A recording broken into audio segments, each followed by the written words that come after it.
ಎಕರೆಗೆ ಒಂದು ಎಕರೆಗೆ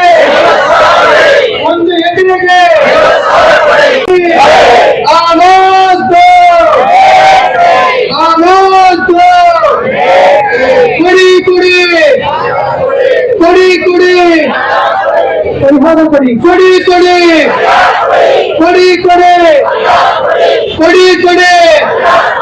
ಒಂದು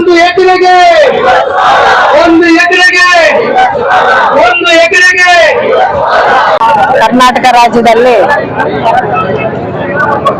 ಎಲ್ಲಿ ನೋಡಿದ್ರ ಬರಗಾಲ ಎಂಬುದು ತೀವ್ರ ಹೋರಾಟ ಗುರಿ ಆಗ್ತಾ ಇದೆ. ಮಳೆ ಇಲ್ಲ, ರೈತರಿಗೆ ಯಾವ ವರ್ಷ ಆಗ್ಲಿಲ್ಲ ಅಷ್ಟು ಅನ್ಯಾಯ ಈ ವರ್ಷ ಆಗ್ತಾ ಇದೆ. ರೈತರ ಬಗ್ಗೆ ಇಡೀ ನಮ್ಮ ದೇಶಕ್ಕೆ ರೈತ ಬೆನ್ನೆಲುಬು ಅಂತಂದು ಏನು ಹೇಳ್ತಾ ಇದ್ದಾರೆ. ಅದ್ರ ಪ್ರಕಾರ ಕರ್ನಾಟಕ ಸರ್ಕಾರ ಏನು ಇವತ್ತು ಡಿ ಕೆ ಶಿವಕುಮಾರ್ ಮುಖ್ಯಮಂತ್ರಿಗಳು ಆದ ನಂತರ ನಮ್ಮ ಕರ್ನಾಟಕದ ಬಗ್ಗೆ ಗಮನನೇ ಇಲ್ಲ, ರೈತರ ಬಗ್ಗೆ ಅಸಲೇನೆ ಗಮನ ಇಲ್ಲ.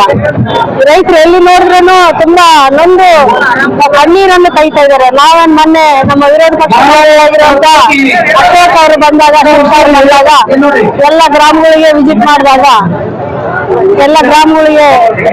ವಿಸಿಟ್ ಮಾಡಿದಾಗ ತುಂಬಾ ರೈತರು ನೊಂದುಕೊಂಡು ಹತ್ತಿರೋದುಂಟು. ಆ ರೈತರಿಗೆ ಅನ್ಯಾಯ ಆಗಿ ರೈತರು ಸಾಯಕಿನ ಮೊದಲನೇ ಇವರು ಎಚ್ಚೆತ್ತುಕೊಂಡು ಕರ್ನಾಟಕ ಸರ್ಕಾರ ಮುಖ್ಯಮಂತ್ರಿ ಅವರು ಮತ್ತು ಕೃಷಿ ಸಚಿವರು ಇಲ್ಲದ ನಂತರ ಯಾವಾಗ ಕೃಷಿ ಸಚಿವರು ಬರ್ತಾರೋ ಯಾವಾಗ ಇಲ್ಲ ಅಂತ ಹೇಳಿ ತಾವು ಇದ್ರ ಬಗ್ಗೆ ಗಮನ ಹರಿಸಿ ರೈತರ ಬಗ್ಗೆ ಇಲ್ಲಂತ ನಿಮ್ಮಂತ ಸರ್ಕಾರ ಇದ್ರೇನು ಬಿಟ್ರೇನು, ಕಾಂಗ್ರೆಸ್ ಸರ್ಕಾರ ಯಾರು ಬೇಕಾಗಿದೆ, ಯಾರು ಬೇಕು? ರೈತರಿಗೆ ಅನ್ಯಾಯ ಆಗ್ತಿರುವಾಗ ಯಾರಿಗೆ ಬೇಕಾಗಿದೆ? ಹಂಗಾಗಿ ನಾವು ಈ ಸರ್ಕಾರವನ್ನು ಧಿಕ್ಕಾರ ಮಾಡ್ತಾ ಇದ್ದೀವಿ. ಹಿಂದಲೇ ಅವರು ಕೃಷಿ ಸಚಿವರು ಹುಡುಕಾಡಿ ಮಂತ್ರಿ ಮಾಡಿ ಅಂತ ಹೇಳಿ ನಾವು ಇದ್ರ ಅಂತ